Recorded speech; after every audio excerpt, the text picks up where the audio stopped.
নমস্কার। The power of astrology Sumanta ji Chowdhury আমার এই ইউটিউব চ্যানেলে আপনাদের সবাইকে স্বাগত।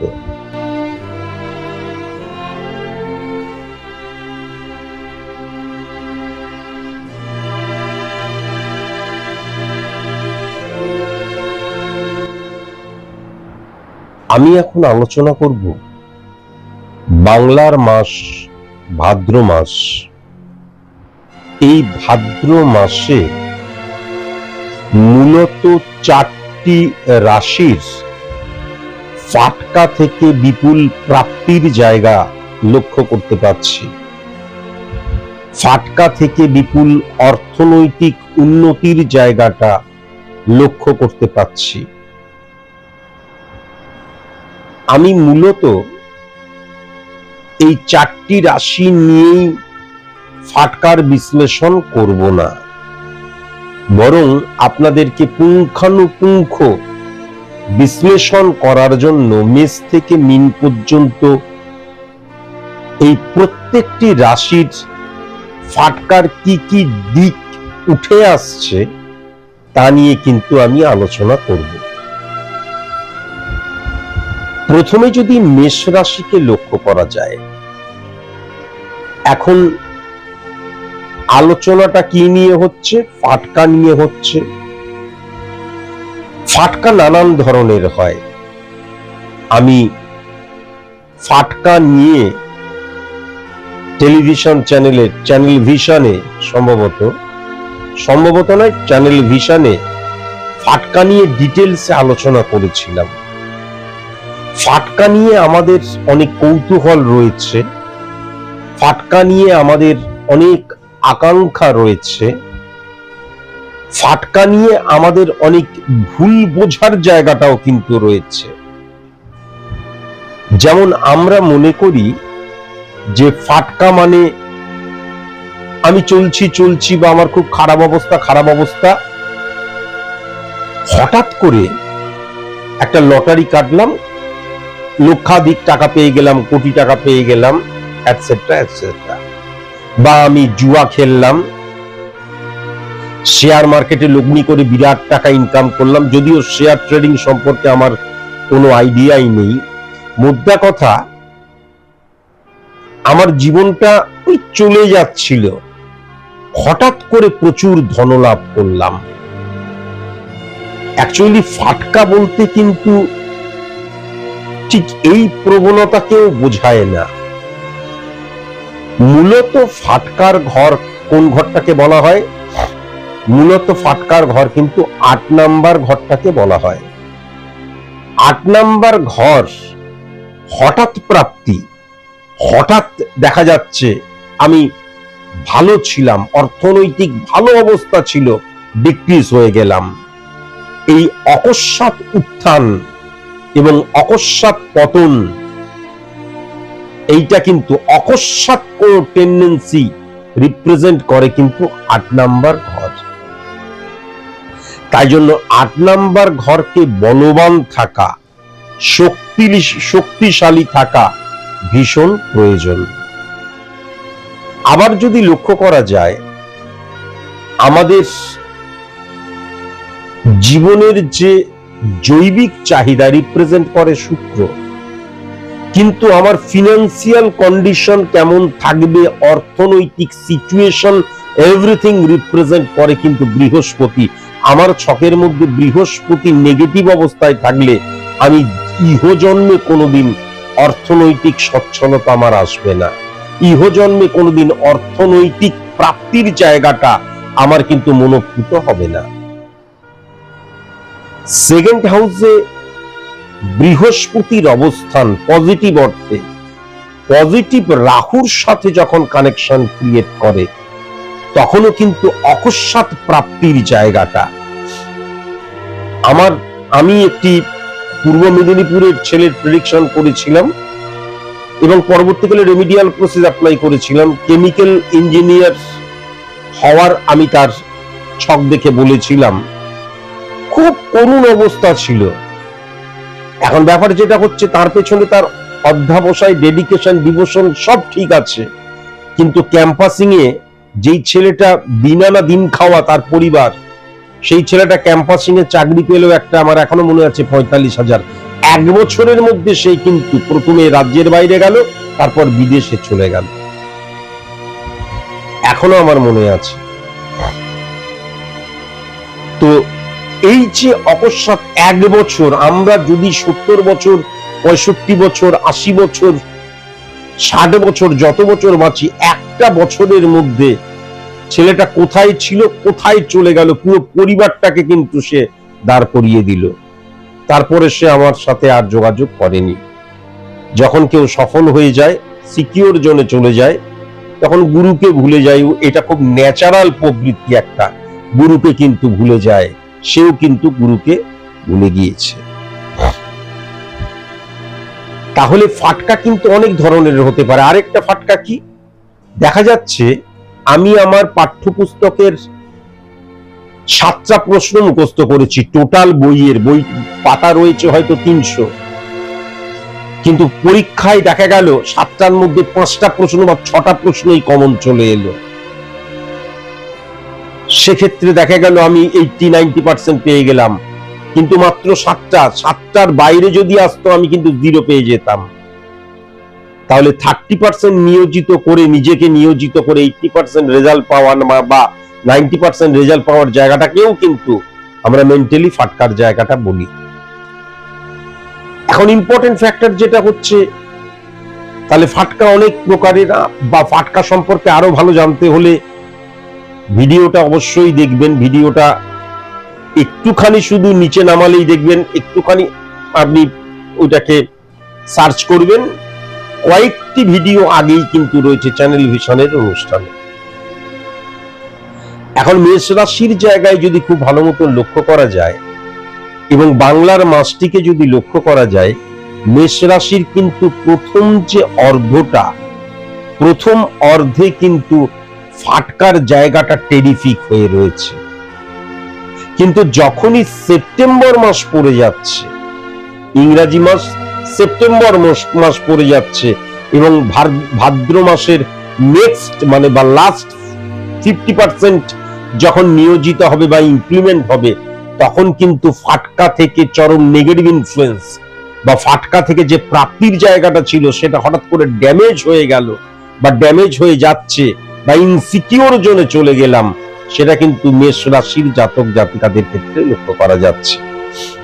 বৃষ রাশির জাতক জাতিকাদের ক্ষেত্রে ফাটকার একটা টেন্ডেন্সি, ফাটকার প্রবণতা, ফাটকা থেকে উন্নতির জায়গাটা রয়েছে, কিন্তু সেটা কি প্রবল খিদে পাচ্ছে না, খিদে কেমন একটু পাচ্ছে, কিন্তু মারাত্মক খিদে পেয়েছে সেটা নয়।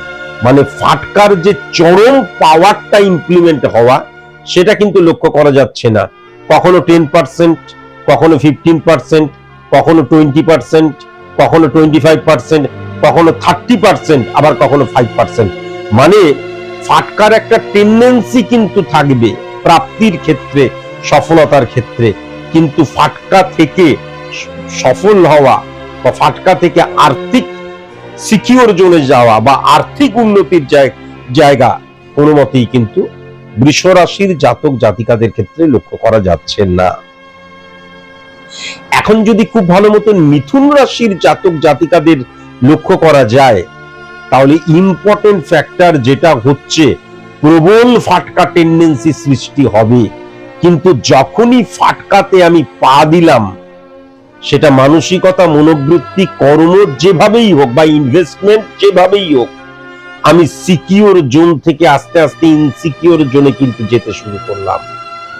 যখনই আমি ফাটকাতে পা দিলাম, তখন কিন্তু আমি সেলফ কনফিডেন্সের জায়গাটা ডিটোরিয়েট হয়ে গেল, অন্য কারোর দ্বারা পরিচালিত হতে শুরু করলাম। তার ফলে আমার যে ডেডিকেশন, ডিভোশন, ডিটারমিনেশন এবং আমার কর্ম দ্বারা যে উপার্জন, সেটা কিন্তু ডিটোরিয়েট করতে শুরু করলো।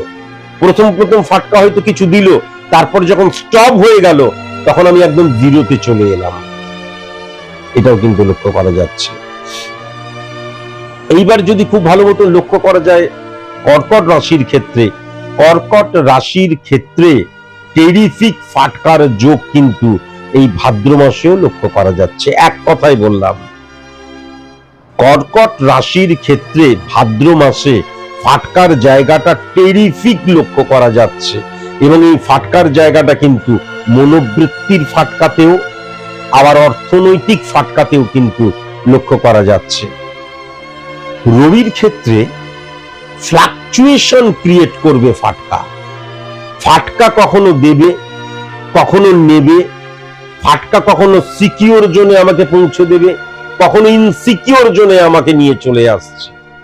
তাহলে ফ্লাকচুয়েশন যে কোনো ক্ষেত্রে, বিশেষ করে পার্সোনাল হরোস্কোপ বা আমার ব্যক্তিগত যদি জন্মছকটা বা স্পট ইমপ্লিমেন্টেশন ছক লক্ষ্য করা যায় ট্যালি করে, বা কালপুরুষ ছক লক্ষ্য করা যায়, সেখানে রবির সিচুয়েশন যদি পাওয়ারলেস থাকে তাহলে ফাটকা কিন্তু আমার কাছ থেকে শুধু নেবে। আর যদি পাওয়ারফুল থাকে তাহলে ফাটকা আমাকে দেবে, আবার হারিয়ে ফেলবো, আবার দেবে, আবার উন্নতি দিচ্ছে, আবার অবনতি দিচ্ছে। ফ্লাকচুয়েশনের জায়গাটা থাকছে। এবং ইম্পর্টেন্ট ফ্যাক্টর, রবির ক্ষেত্রে কিন্তু ফাটকা থেকে ইল্লিগেল পন্থায় চলে যেতে পারি। কেন ইল্লিগেল পন্থায় চলে যেতে পারি? যখনই আমি ফাটকাকে বিশ্বাস করলাম, ফাটকা দিতে শুরু করলো, আবার যখনই ফাটকা দেওয়াটা স্টপ করলো বা নিতে শুরু করলো, তখন আমি যেটা হারিয়ে ফেলছি একসাথে সুদে আসলে সব চাই, তাই জন্য আরো বেশি দাঁতে লাগাতে যাব, আরো নিঃস্ব হয়ে যাব। কেমন? ভেরি ভেরি কসাস এবং কনসাস। ইম্পর্টেন্ট ফ্যাক্টর, কন্যা রাশির জাতক জাতিকাদের ক্ষেত্রে কিন্তু ফাটকা টেন্ডেন্সি আমি নিজে জোর করে তৈরি করব। ফাটকা টেন্ডেন্সিকে আমি বিশ্বাস করব। আমার জীবনে ফাটকার টেন্ডেন্সিটাকে আমি ইচ্ছাকৃত ইমপ্লিমেন্ট করব। তার কারণ প্রথমত, success is the maximum utilisation of ability that you have. সফলতার উপযুক্ত আমি হচ্ছি না। আর দ্বিতীয়ত, যেটা সবচেয়ে ইম্পর্টেন্ট যে জায়গাটা, এই যে আমি সফলতার উপযুক্ত হতে পারছি না, কিন্তু আমার চাই যেই জিনিসটা বা যেই লক্ষ্যটাকে ডেডিকেশন, ডিভোশন, ডিটারমিনেশন, কঠোর কঠিন পরিশ্রমের মধ্যে দিয়ে পাওয়ার কথা, সেটা আমার চাই, কিন্তু কঠোর কঠিন পরিশ্রম করতে পারছি না। এর ফলে কি হয়ে গেল? আমি জোর করে কিন্তু ফাটকার জায়গাটায় যেতে যাচ্ছি, এবং সেক্ষেত্রে ইল্লিগেল অ্যাক্টিভিটিসের জায়গাটাও লক্ষ্য করা যাচ্ছে, ইনসিকিউর জোনে চলে যাওয়ার জায়গাটা লক্ষ্য করা যাচ্ছে। সেক্ষেত্রে কিন্তু একদম ভুল পন্থা অবলম্বন করার জায়গাটাও লক্ষ্য করা যাচ্ছে। তাহলে যে সফলতাটা বা যেই লক্ষ্যটা আমি চাইছি, সেটাকে হাসিল করার জন্য তার উপযুক্ত আমাকে হতে হবে। উপযুক্ত না হয়ে সেটা আমার চাই, তার কারণ মনের মধ্যে ইলিউশন, আবেগ, ইমোশনের জায়গাটা চরচর করে বাড়তে শুরু করবে ভাদ্র মাস পড়ার সঙ্গে সঙ্গে। এবার যদি তুলা রাশির জাতক জাতিকাদের ক্ষেত্রে লক্ষ্য করা যায়, তুলা রাশির জাতক জাতিকাদের ক্ষেত্রে কিন্তু টেরিফিক, টেরিফিক, টেরিফিক এবং টেরিফিক। এক কথাই বললাম, তুলা রাশির জাতক জাতিকাদের ক্ষেত্রে বিশেষ করে কিন্তু যারা সিচুয়েশনের মধ্যে রয়েছে বা অর্থনৈতিক স্টেবিলিটি ছিল, হঠাৎ করে ডিক্রিজ হয়ে গেছে, এইবার আমি কি করব ভেবে পাচ্ছি না, তাদের ক্ষেত্রে কিন্তু টেরিফিক সময়। বৃশ্চিক রাশির ক্ষেত্রে কিন্তু একদম ফাটকা কাজ করবে না, এবং বৃশ্চিক রাশির জাতক জাতিকারা ফাটকাকে বিশ্বাসও করবে না। যদি ফাটকাকে বিশ্বাস করে তাহলে কিন্তু তাদের ডিক্রিজ, তাদের কিন্তু তাহলে তাদের যে মানে কি বলবো, মানে অবনতির জায়গাটা কিন্তু একদম পাক্কা হয়ে যাবে। আমি আজকের আলোচনাটা যদিও সার্বিক মতে আলোচনা করছি, তবু এটা কিন্তু পরিষ্কার লক্ষ্য করা যাচ্ছে। ইম্পর্টেন্ট ফ্যাক্টর যেটা হচ্ছে, উচ্চস্থ মঙ্গলের অবস্থান 5th হাউসকে হিট করছে, ধনুরাশির জাতক জাতিকাদের ক্ষেত্রে কিন্তু ফাটকার জায়গাটা টেরিফিক, টেরিফিক এবং টেরিফিক। আবার যদি খুব ভালো মতন মকর রাশির জাতক জাতিকাদের ক্ষেত্রে, যেহেতু রাজযোগের আন্ডারে এবং বিপরীত রাজযোগের আন্ডারে শনি চলে এসছে, তাই জন্য কর্ম, কর্ম, কর্ম এবং কর্ম, ডেডিকেশন, ডিভোশন, ডিটারমিনেশন, কঠোর কঠিন পরিশ্রম, একদম মানে আমাদের ঘাম ঝরানো পরিশ্রম, এবং যে কোনো সিচুয়েশনকে ওভারকাম করব আমি আমার মানসিকতা, মনোবৃত্তির মধ্যে দিয়ে। মকর রাশি এবং কুম্ভ রাশির অধিপতি গ্রহ যেহেতু শনি, এবং শনি যেহেতু রাজযোগের আন্ডারে চলে গেছে, শনি নিজে বিপরীত রাজযোগ সৃষ্টি করছে, কোনো মতেই কিন্তু ফাটকার জায়গাটা আসতে পারে না। সেই টেন্ডেন্সিটাই কিন্তু মকর রাশির এবং কুম্ভ রাশির জাতক জাতিকাদের আসবে না। আমার ব্যক্তিগত ছক, আমার জীবনের মধ্যে শনি যদি নিচস্থ থাকে তাহলেই আসবে, এবং সেটা কিন্তু হ্যাম্পার করবে। নেগেটিভ শনি বা নিচস্থ শনি বা পাওয়ারলেস শনি মারাত্মক ক্রাইসিস সৃষ্টি করে আমাদের জীবনে, কিন্তু যদি পজিটিভ শনি থাকে তা কিন্তু আশীর্বাদ স্বরূপ। কেমন? এবার যদি খুব ভালো মতন মীন রাশির জায়গাটা লক্ষ্য করা যায় তাহলে কিন্তু টেরিফিক।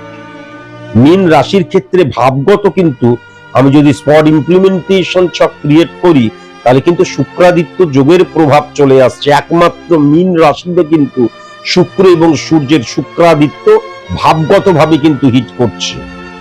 যদি আমি পার্সেন্টেজ ওয়াইজ ভাইব্রেশন ওয়াইজ অনুযায়ী দেখি, সুতরাং মীন রাশির জাতক জাতিকাদের ক্ষেত্রে কিন্তু ডেফিনিট ভাবে আমি ফাটকার জায়গাটা লক্ষ্য করতে পারছি। ফাটকা থেকে প্রাপ্তির জায়গাটা, উন্নতির জায়গাটা, স্টেবিলিটির জায়গাটা মারাত্মকভাবে কিন্তু লক্ষ্য করতে পারছি। তাহলে মূলত ফাটকা থেকে কি আর্থিক জায়গা বা ফাটকা থেকে কি আমি ওর সিচুয়েশন সেখান থেকে বেরিয়ে আসতে পারবো, বা ফাটকা থেকে কি মানসিকতা মনোবৃত্তির জায়গা থেকেও কি প্রাপ্তির জায়গা লক্ষ্য করা যাচ্ছে? ডেফিনিট ভাবে লক্ষ্য করা যাচ্ছে। তাহলে কোন কোন রাশির লক্ষ্য করা যাচ্ছে? মূলত কিন্তু 4টি রাশির লক্ষ্য করা যাচ্ছে: কর্কট রাশি, তুলা রাশি, ধনু রাশি এবং মীন রাশি।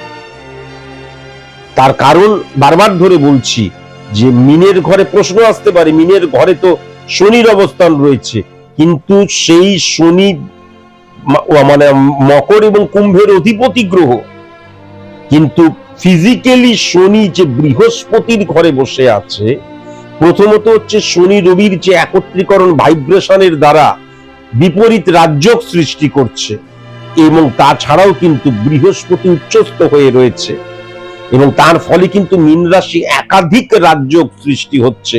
এবং সেক্ষেত্রে কিন্তু যদি দেখা যায় যে বৃহস্পতি এবং রাহুর যে অবস্থান সেকেন্ড হাউসকে 11th হাউসকে প্রভাবিত করছে। আবার যদি আমি বৃহস্পতি দ্বারা, মীন রাশির অধিপতি গ্রহ বৃহস্পতি এবং শনির একত্রীকরণের মধ্যে লক্ষ্য করি, তাহলে ধনযোগ সৃষ্টি করছে এবং নিজ ভঙ্গ রাজযোগ সৃষ্টি করছে। তেমন আরো কিন্তু অনেক পাওয়ারফুল, মানে মীন রাশিটা অত্যন্ত পাওয়ারফুল হয়ে রয়েছে। সুতরাং অকস্মাৎ যে অবস্থা ছিল সেখান থেকে অকস্মাৎ এই মাসে আর্থিক সচ্ছলতার জায়গা, প্রাপ্তির জায়গা মারাত্মকভাবে লক্ষ্য করা যাচ্ছে। আশা করি আমি বোঝাতে পারলাম যে মকর রাশি, কুম্ভ রাশি এবং মীন রাশির মধ্যে পার্থক্যটা কি। তিনটের মধ্যেই কিন্তু শনির অবস্থান, মীনের ঘরে শনি বসে রয়েছে, মকর এবং কুম্ভের অধিপতি গ্রহ শনি, কিন্তু রিফ্লেকশনের মধ্যে দিয়ে মকর এবং কুম্ভের যে রিফ্লেকশনটা সেটা কখনোই কিন্তু বিপরীত রাজযোগের আন্ডারেও আসছে না। শনি পাওয়ারফুল হয়ে বিপরীত রাজযোগ সৃষ্টি করছে, তার ঘর এইটা। আর মীনের ঘরে কিন্তু ফিজিক্যালি শনি বসে রয়েছে, এবং শনি কোথায় বসে রয়েছে? বৃহস্পতির ঘরে। বৃহস্পতিও রাজযোগ সৃষ্টি করছে, এবং শনি কিন্তু কি বিপরীত রাজযোগ সৃষ্টি করছে। এবং বৃহস্পতি শনির একত্রীকরণ, মঙ্গল শুক্রের একত্রীকরণে যদি লক্ষ্য করা যায় তাহলে নিজ ভঙ্গ রাজযোগ কিন্তু সৃষ্টি করছে। কেমন? বোঝাবার চেষ্টা করলাম, কতটুকু বুঝলেন আমি জানি না, কিন্তু আপ্রাণ চেষ্টা করলাম যে সবকিছুই ক্যালকুলেশন। যাই হোক, আজকের মতন এইটুকুই। নমস্কার।